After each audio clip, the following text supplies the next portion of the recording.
Details చూద్దాం. తెలంగాణలో పెట్టుబడులు పెట్టేందుకు వస్తున్న వ్యాపారవేత్తలకు సీఎం రేవంత్ రెడ్డి ధన్యవాదాలు తెలిపారు. తెలంగాణ ఆర్థిక మూలాలు దెబ్బతీయాలని కొంతమంది చూస్తున్నారని ఆరోపించారు. ప్రపంచ దిగ్గజాలు పెట్టుబడులు పెట్టేందుకు వస్తున్నారని తెలిపారు. వ్యాపారవేత్తలకు కాంగ్రెస్ ప్రభుత్వంపై నమ్మకం కుదిరిందన్నారు. దేశంలో పీవీ విధానాల వల్లే వ్యాపార రంగం అభివృద్ధి చెందిందన్నారు. మన్మోహన్ వ్యాపార రంగానికి ఊతమిచ్చారన్నారు సీఎం రేవంత్.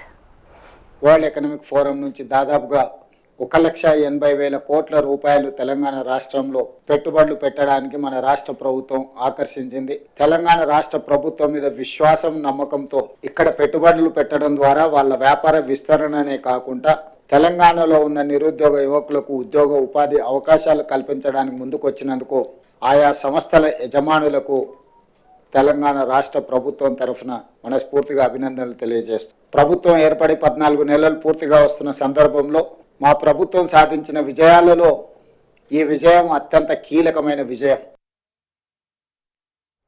దావోస్లో 1,79,000 కోట్ల పెట్టుబడులకు ఒప్పందాలు చేసుకున్నామని మంత్రి శ్రీధర్ బాబు వెల్లడించారు.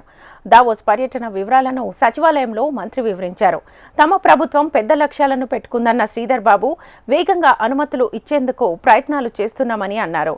పాలసీ విధానాల్లో తెలంగాణకు ఉపయోగపడే విధంగా మార్పులు తీసుకొచ్చామని తెలిపారు.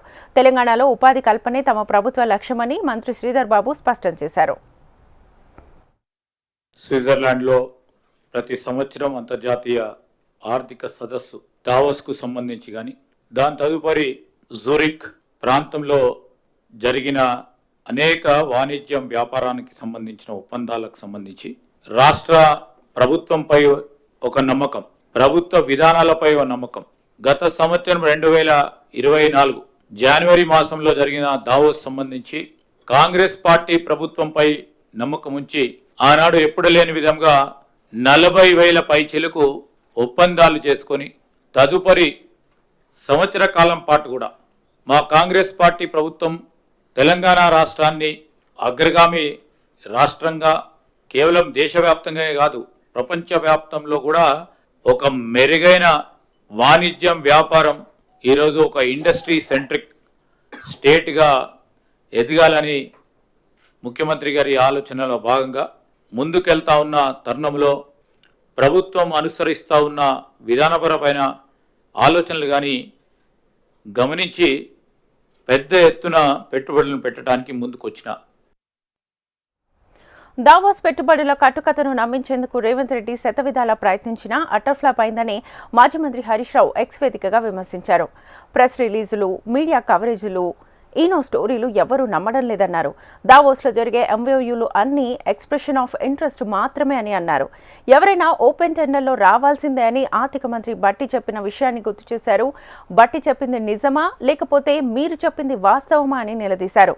పొంతన లేకుండా చెప్పిన కంపెనీలు, పెట్టుబడుల లెక్కలు యావత్ తెలంగాణ ప్రజానీకం గమనించిందన్నారు.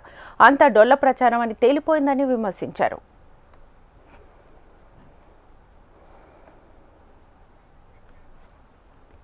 కాంగ్రెస్ పార్టీ అధికారంలోకి వస్తే రైతు బంధు ఆగిపోతుందని ఆనాడే చెప్పామని చెప్పినట్లే జరిగిందన్నారు బీఆర్ఎస్ వర్కింగ్ ప్రెసిడెంట్ కేటీఆర్. నల్గొండలో జరిగిన రైతు మహాధర్నాలో కేటీఆర్ పాల్గొన్నారు. ఒక్కసారి మాత్రమే రైతు బంధు వేశాడని, ఇప్పుడు స్థానిక సంస్థల ఎన్నికలు వస్తున్నాయని రైతు భరోసా డబ్బులు ఇస్తున్నారని ఆరోపించారు. రైతు రుణమాఫీ కేవలం 40% మందికి మాత్రమే అయిందని ఆరోపించారు. గ్రామ సభల్లో ప్రభుత్వాన్ని ప్రజలు నిలదీశారన్నారు. దరఖాస్తుల పేరుతో ప్రజలను నిలువున మోసం చేస్తున్నారని దుయ్యబట్టారు కేటీఆర్. ఏ ఊళ్ళో కూడా చారాన కూడా రుణమాఫీ కాలే. అందుకే నేను అడిగిన అసెంబ్లీలో, రేవంత్ రెడ్డి బయట మొరుగుడు కాదు, దమ్ముంటే ఇక్కడ మాట్లాడు. ఏ ఊరికి పోదామో పోదాంపా. నీ సొంత ఊరు కొండారెడ్డిపల్లె పోదామా, నీ సొంత నియోజకవర్గం కొడంగల్ పోదామా. ఏ ఒక్క ఊరిలో 100% మంది రైతులు కూర్చొని మాకు రుణమాఫీ అయిందని రాసిస్తే అక్కడనే రాజకీయ సన్యాసం తీసుకుంటా అని చెప్పిన అసెంబ్లీలో. కానీ నోరు తెరవడు, మాట మాట్లాడాడు. అటు చూస్తాడు, ఇటు చూస్తాడు తప్ప నోరు తెరవడు. రుణమాఫీ అన్నాడు, అది చేయలే. కేసీఆర్ 2 పంటలకే ఇస్తున్నాడు రైతు బంధు, నేను 3 పంటలకు ఇస్తా అన్నాడు. 3 పంటలకు ఇస్తా అన్నాడు మగోడు. మరి ఇవాళ ఏమైంది? 3 కాదు, 1 పంటకి ఇచ్చనికే కింద మీద అవుతా ఉన్నాడు. కేసీఆర్ బిచ్చమేసినట్టు 10,000 ఇస్తున్నాడు, నేను 15,000 ఇస్తా అన్నాడు. పడ్డాయా 15,000 ఎవరికన్నా? ఇవాళ మాట మార్చి సిగ్గు లేకుండా 15,000 కాదు, చారిత్రాత్మక నిర్ణయం తీసుకున్నాం. 12,000 ఇస్తున్నా అని సిగ్గు లేకుండా చెప్తా ఉన్నాడు. మోసం చేయడం కూడా చారిత్రాత్మకమట, రేషన్ కార్డు ఇవ్వడం కూడా చరిత్రాత్మకమట. సంవత్సర కాలం నుంచి ఈ రాష్ట్రంలో రైతులను గరీబులను సావగొడుతున్నారు. తెలుగుదేశం పార్లమెంటరీ పార్టీ నేతలతో చంద్రబాబు భేటీ అయ్యారు. పార్లమెంట్లో అనుసరించాల్సిన వ్యూహాలపై ఎంపీలకు చంద్రబాబు దిశానిర్దేశం చేశారు. భేటీ అనంతరం మీడియాతో ఎంపీలు మాట్లాడుతున్నారు. ఇప్పుడు లైవ్ చూద్దాం.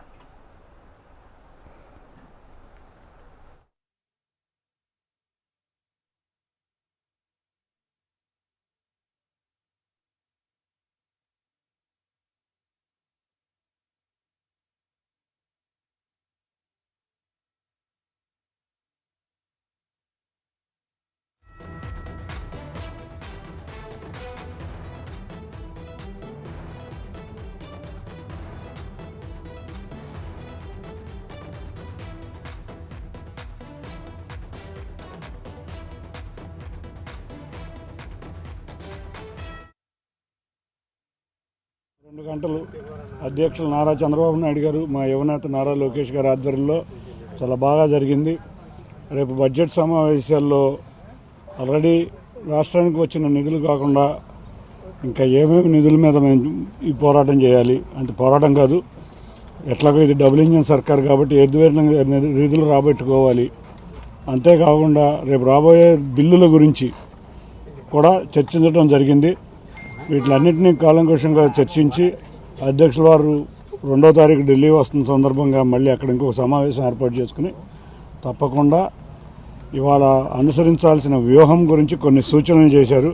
ఆ సూచనలను పాటించి లోక్సభలో కానీ రాజ్యసభలో కానీ మేమందరం కూడా రాష్ట్రానికి అధిక నిధులు రాబడే విధంగా, అంతేకాకుండా బడ్జెట్లో ఏమైనా విషయాలు మనం చేర్చవలసి ఉంటే అటువంటివన్నీ చేర్చుకునే విధంగా ఇవాళ సమావేశం సంతృప్తికరంగా జరిగింది. అంటే ప్రధానంగా ఏ అంశాలు చర్చకొచ్చాయి? ఆల్రెడీ అధ్యక్షుల వారు ఫైనాన్స్ మినిస్టర్ గారిని కలిశారు, అంతేకాకుండా మన ప్రధానమంత్రిని కలిశారు. వారు ఆల్రెడీ చాలా విషయాలు చర్చించారు. రాష్ట్రానికి రావాల్సిన నిధులు ఆల్రెడీ కేంద్ర ప్రభుత్వం నుంచి వస్తూనే ఉన్నాయి. వాటికి తోడు రాష్ట్రంలో నామినేటెడ్ పదవుల భర్తీని జూన్లోపు పూర్తి చేస్తామని ఏపీ ముఖ్యమంత్రి చంద్రబాబు స్పష్టం చేశారు. ఇతర పార్టీల నుంచి వచ్చి చేరిన వారి కంటే ఎప్పటి నుంచో పార్టీలో ఉండి పనిచేసిన వారిని నేతలు ప్రోత్సహించాలన్నారు. మొదటి నుంచి పార్టీని నమ్ముకున్న వారికే పదవులు దక్కేలా చూడాల్సిన బాధ్యత ఎమ్మెల్యేలదేనని తేల్చి చెప్పారు. 214 మార్కెట్ కమిటీలు, 1100 ట్రస్ట్ బోర్డులు ఉన్నాయని, రానున్న రోజుల్లో ఈ నియామకాలు పూర్తి చేస్తామని అన్నారు. పార్టీ ముఖ్య నాయకులు, ఎమ్మెల్యేలు, ఎంపీలు, మంత్రులు, పార్టీ ఇన్ఛార్జీలతో సీఎం చంద్రబాబు టెలికాన్ఫరెన్స్ నిర్వహించారు. ఈ సందర్భంగా ఆయన మాట్లాడుతూ పదవి పొందిన వాళ్ల 2 ఏళ్ల పనితీరుపై సమీక్ష చేస్తామని తెలిపారు. దాని ఆధారంగా మళ్లీ నిర్ణయాలు, భవిష్యత్ అవకాశాలు ఉంటాయని వివరించారు. వ్యవసాయ మార్కెట్ కమిటీలు, దేవాలయ కమిటీల నియామకంపై ఎమ్మెల్యేలు సరైన ప్రతిపాదనలు పంపించాలని సూచించారు. వ్యవసాయ మార్కెట్ కమిటీలు, దేవాలయ కమిటీల్లో పదవి ఆశిస్తున్న వాళ్లు క్యూబ్స్ విభాగాల్లో సభ్యులుగా ఉండాలన్నారు. కష్టపడిన కార్యకర్తలు, నాయకులకు న్యాయం చేసేలా నామినేటెడ్ పదవులు ఇస్తామని వెల్లడించారు. ప్రభుత్వ కార్యక్రమాలు, పార్టీ వ్యవహారాలు, నేతల పనితీరు వంటి అంశాలపై ఇందులో చర్చించారు. 2029లో మళ్లీ గెలిచేలా ప్రతి ఒక్కరి పనితీరు ఉండాలని తేల్చి చెప్పారు. 7 నెలల కాలంలో ఎన్నో పథకాలు, కార్యక్రమాలు, అభివృద్ధి పనులు చేపట్టామన్న చంద్రబాబు ఈ విషయాలను నిరంతరం ప్రజలకు వివరించాలని స్పష్టం చేశారు. ఎన్నికల హామీల్లో ఇచ్చిన పథకాలన్నీ అమలు చేస్తామని, ఈ విషయంలో వైకాపా తప్పుడు ప్రచారాన్ని ఎండగట్టాలని నేతలకు సూచించారు. మెంబర్షిప్ బాగా చేసిన వారికి పదవుల్లో ప్రోత్సాహకాన్ని ఇస్తామని అన్నారు.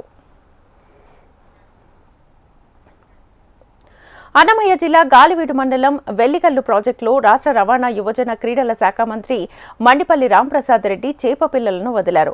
వెల్లికల్లు ప్రాజెక్టు నుంచి నియోజకవర్గంలోని ప్రతి గ్రామానికి రానున్న 2 ఏళ్లలో తాగునీరు అందిస్తామని రాంప్రసాద్ రెడ్డి తెలిపారు. కూటమి ప్రభుత్వం రాష్ట్రంలో అన్ని వృత్తుల వారికి అండగా నిలుస్తుందని తెలిపారు. మత్స్యకారులకు డీజిల్ రాయితీ, సబ్సిడీలు, పవర్ బోట్లు ప్రభుత్వం అందిస్తుందని తెలిపారు. పట్టణాల్లో 2 సెంట్లు, గ్రామీణ ప్రాంతాల్లో 3 సెంట్ల చొప్పున పేదలకు ఇంటి స్థలాలు ఇవ్వడానికి ప్రభుత్వం కసరత్తు చేస్తోందని తెలిపారు. వెల్లిగిల్లు ప్రాజెక్టులో రాష్ట్ర మత్స్యకార శాఖ నుంచి 4 లక్షల చేప పిల్లలను వదలడం జరిగింది. ముఖ్యంగా కూటమి ప్రభుత్వం ఏర్పాటైన తర్వాత ఏ రంగాల్లో ఎవరెవరికి ప్రోత్సాహకాలు ఇవ్వాలో దాన్ని గుర్తుపెట్టుకొని ప్రభుత్వం కూడా పనిచేస్తూ ఉంది. ముఖ్యంగా మత్స్యకార సోదరుల కోసం ఈరోజు డీజిల్లో రాయితీ అయితేనే వాళ్ళకి పవర్ బోట్లు అలాగే చేతి బోట్లకు సబ్సిడీలు కూడా రాష్ట్ర ప్రభుత్వం ద్వారా గత ఎప్పుడూ లేని విధంగా ఈరోజు అందిస్తామంటే ఒకసారి ఏ రంగాల్లో ఎవరెవరు బతుకుతున్నారో కులపరమైన అలాగే ముందు దాని మీద జీవన ప్రమాణాల మీద బతుకుతూ ఉన్నారో వాళ్ళందరికీ ఈరోజు ప్రభుత్వం చేయూతిస్తుంది. దానిలో భాగంగానే ఈరోజు వెలుగిల్లు ప్రాజెక్టులో చేప పిల్లలను వదలడం జరిగింది.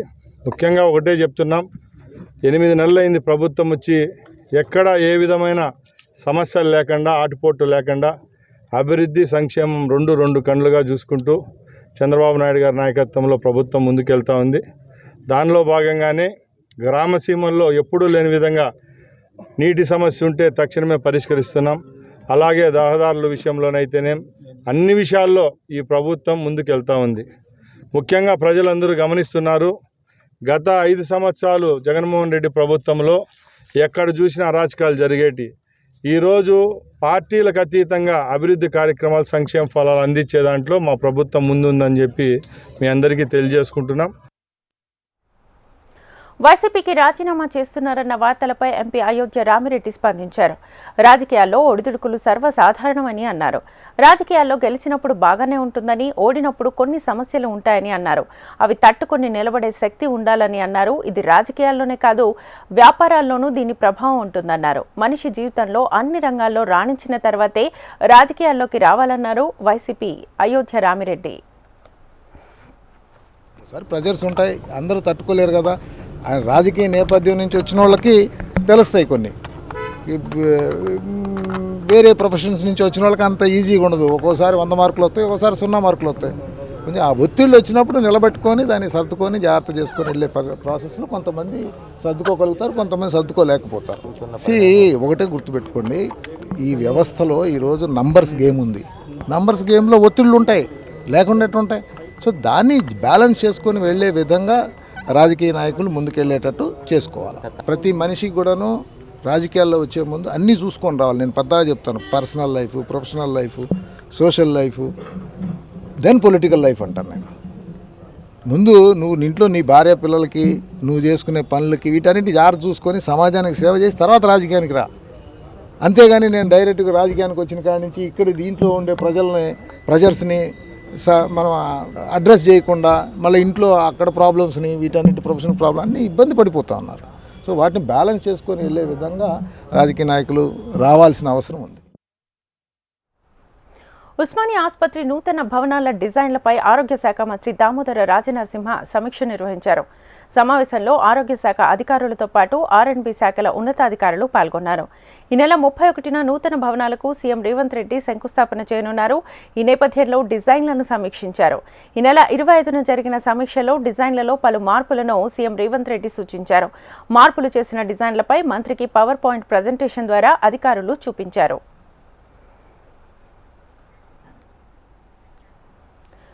సుప్రీంకోర్టులో సీఎం చంద్రబాబుకు భారీ ఊరట లభించింది. చంద్రబాబుపై నమోదైన సిఐడి కేసులను సీబీఐకి బదిలీ చేయాలన్న పిటిషన్లను సుప్రీంకోర్టు కొట్టివేసింది. ఈ పిటిషన్లపై విచారణలో భాగంగా పిటిషనర్ తరఫు న్యాయవాదిపై సుప్రీంకోర్టు తీవ్ర అసహనం వ్యక్తం చేసింది.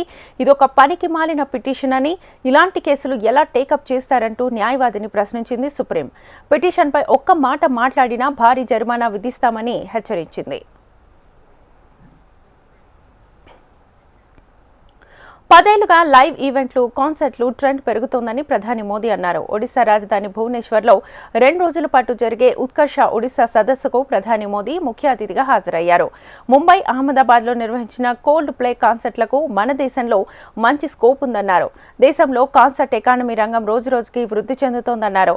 సంగీతం, నృత్యం, కథలకు సంబంధించి మనది ఘనమైన వారసత్వం అన్న ప్రధాని ఇలాంటి దేశంలో కాన్సర్ట్లకు విశేష ఆదరణ లభిస్తుందని చెప్పారు. ఇందుకు తగ్గ మౌలిక సదుపాయాలను ఏర్పాటు చేయడంపై రాష్ట్ర ప్రభుత్వాలు, ప్రైవేట్ రంగాలు దృష్టి సారించాలని ప్రధాని మోదీ సూచించారు. लाइव इवेंट्स का चलन और डिमांड दोनों बढ़े।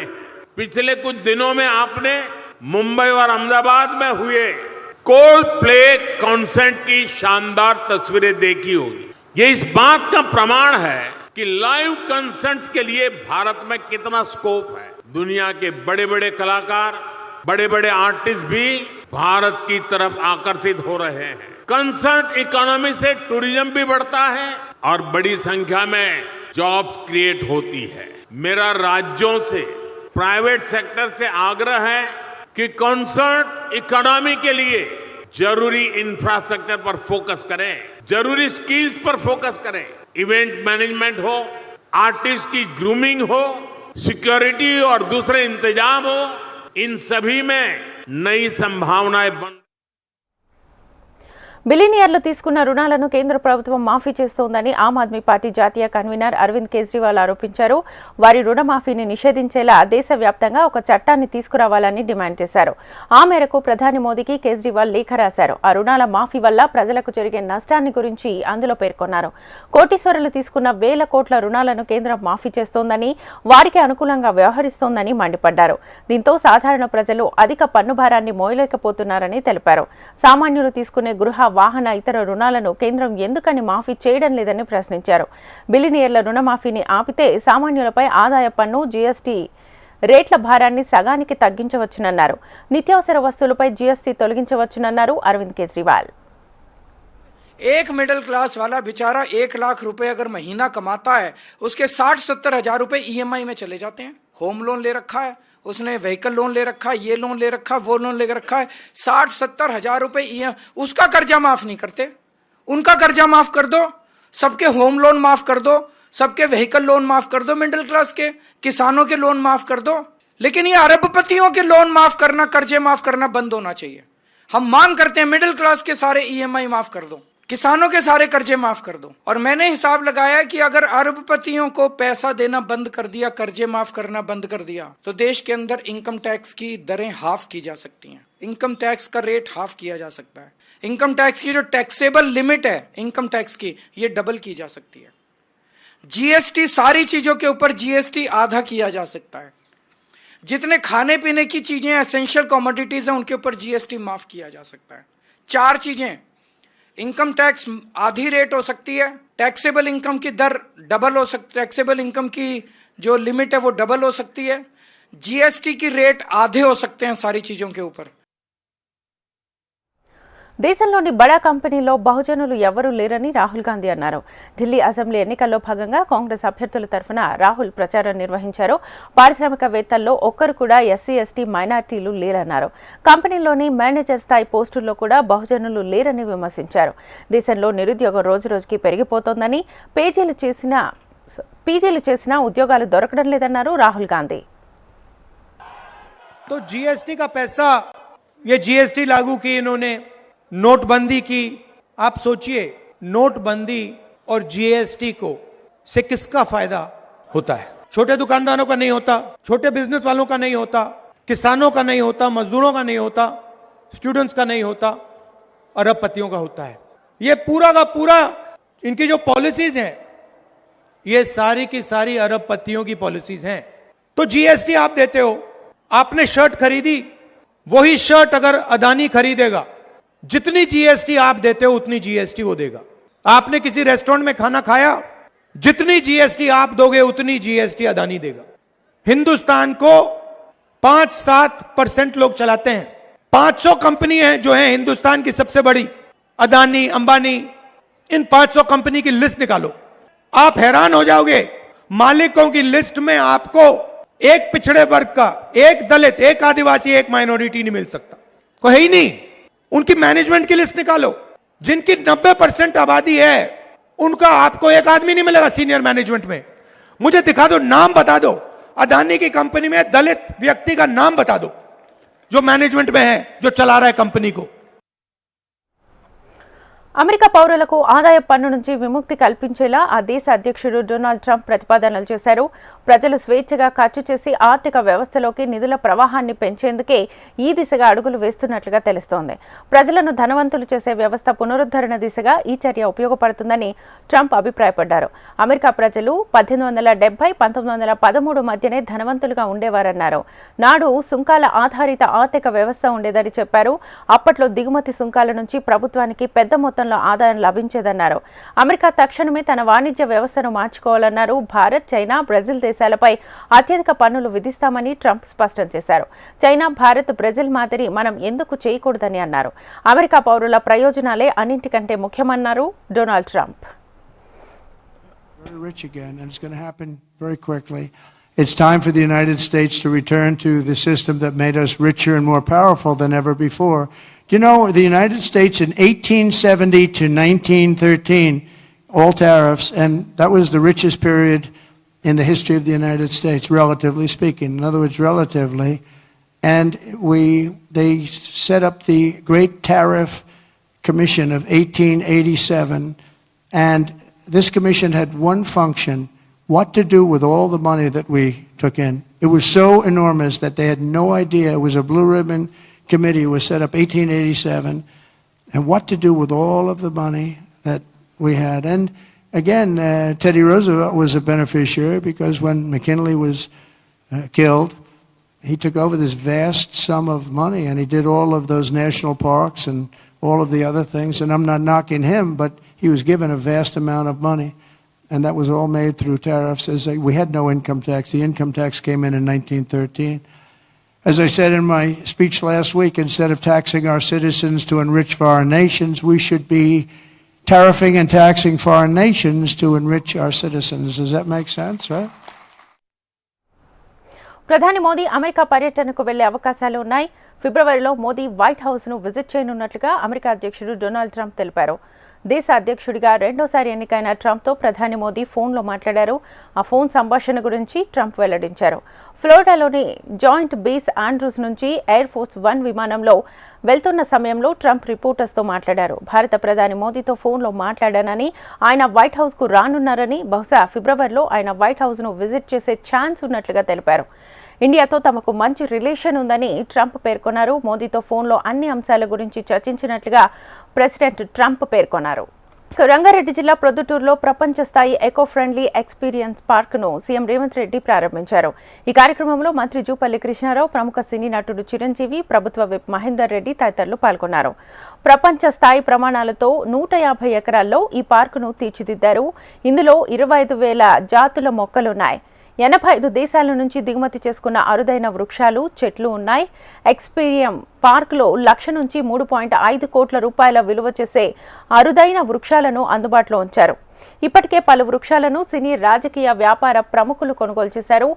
రామ్దేవ్ రావు 6.5 ఏళ్ల పాటు శ్రమించి ఎక్స్పీరియంను తీర్చిదిద్దారు. దీనిలో వివిధ ఆకృతుల్లో రాక్ గార్డెన్ను సిద్ధం చేశారు. 1,500 మంది కూర్చునేలా యాంఫీ థియేటర్ను ఏర్పాటు చేశారు. 150 కోట్ల రూపాయల విలువైన మొక్కలు, చెట్లు, వృక్షాలు కలిగిన ఏకైక పర్యాటక ప్రాంతంగా ఇది నిలిచింది. అటవీ ప్రాంతాల సందర్శనకు మధ్యప్రదేశ్, ఇతర ప్రాంతాలకు వెళ్లాల్సిన పరిస్థితి ఉందని సీఎం రేవంత్ రెడ్డి అన్నారు.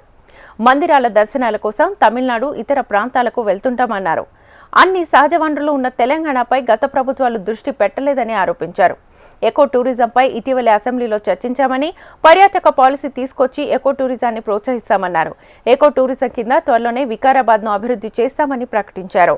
రాష్ట్రంలో మరిన్ని పర్యాటక క్షేత్రాలు రావాల్సి ఉందని, వారితో పాటు వాణిజ్య పంటల ప్రోత్సాహానికి ప్రభుత్వం ప్రణాళికలు సిద్ధం చేస్తోందని చెప్పారు. తెలంగాణను ప్రకృతి వనంగా మార్చాల్సి ఉందన్నారు సీఎం రేవంత్.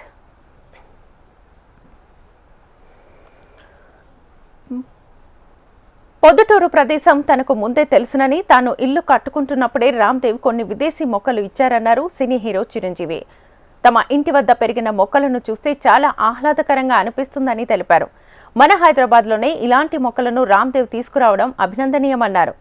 ఆయన వ్యాపారవేత్తగా కాకుండా కళాకారుడిగా కనిపించారని చిరంజీవి అన్నారు.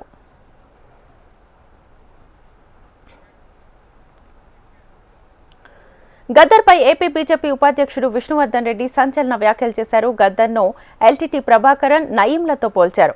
రాజ్యాంగాన్ని విశ్వసించని గద్దర్కు పద్మ పురస్కారం ఎలా ఇస్తారని ప్రశ్నించారు. గద్దర్ మావోయిస్టులకు చెందిన నాయకుడన్న ఆయన కుమార్తె కాంగ్రెస్లో ఉందన్నారు. రాజీవ్ గాంధీని చంపిన వారికి పద్మ పురస్కారం ఇవ్వమంటారా అని కాంగ్రెస్ నేతలను ప్రశ్నించారు.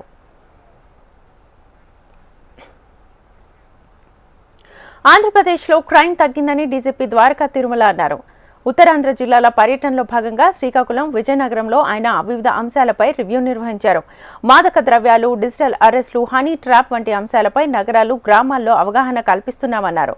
ప్రస్తుతం క్రైమ్ అంతా కంట్రోల్లో ఉందని, టెక్నాలజీ వాడకం పెరగడంతో సైబర్ క్రైమ్ పెరిగిందని డీజీపీ అన్నారు. గంజాయిపై ఉక్కుపాదం మోపడంతో తగ్గుముఖం పట్టిందన్నారు డీజీపీ ద్వారకా తిరుమలరావు.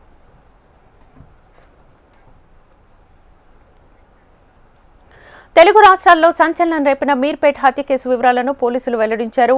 భార్య వెంకట మాధవిని భర్త గురుమూర్తి చంపినట్లుగా పోలీసులు నిర్ధారించారు. 16వ తేదీ ఉదయం 8 గంటలకు నిద్రలేచిన వెంటనే మాధవి, గురుమూర్తుల మధ్య గొడవ స్టార్ట్ అయిందని అన్నారు. గొడవ కావడంతో మాధవిని చంపాలని గురుమూర్తి అనుకున్నాడని, అందుకోసమే ఆమెను కొట్టాడని సిపి వెల్లడించారు. ఆమె చెంపపై కొట్టడంతో గోడకు తాకి కుప్పకూలిపోయిందని, వెంటనే ఆమె స్పృహ కోల్పోయినా ఆమెను చంపాలన్న ఉద్దేశంతో గొంతు నులిమి చంపేశాడని తెలిపారు. చనిపోయిందని నిర్ధారించుకున్నాక మృతదేహాన్ని బాత్రూంలోకి తీసుకెళ్లి కిచెన్లో నుంచి కత్తి తీసుకుని వచ్చాడని సిపి సుధీర్ బాబు వెల్లడించారు. ఇది క్షణికావేశంలో జరిగిన ఘటన కాదని, ఉద్దేశపూర్వకంగానే గురుమూర్తి మాధవిని హతమార్చాడని సిపి మీడియాకు వివరించారు.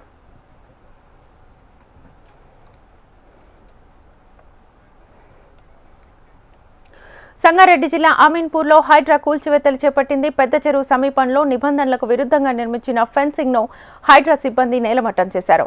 Padmavati Nagar citizen welfare association కు చెందిన సర్వే నెంబర్ 193, 194, 323లకు చెందిన 24 ఎకరాల స్థలానికి సంబంధించి ప్రహరీ గోడను గతంలో హైడ్రా అధికారులు కూల్చివేశారు.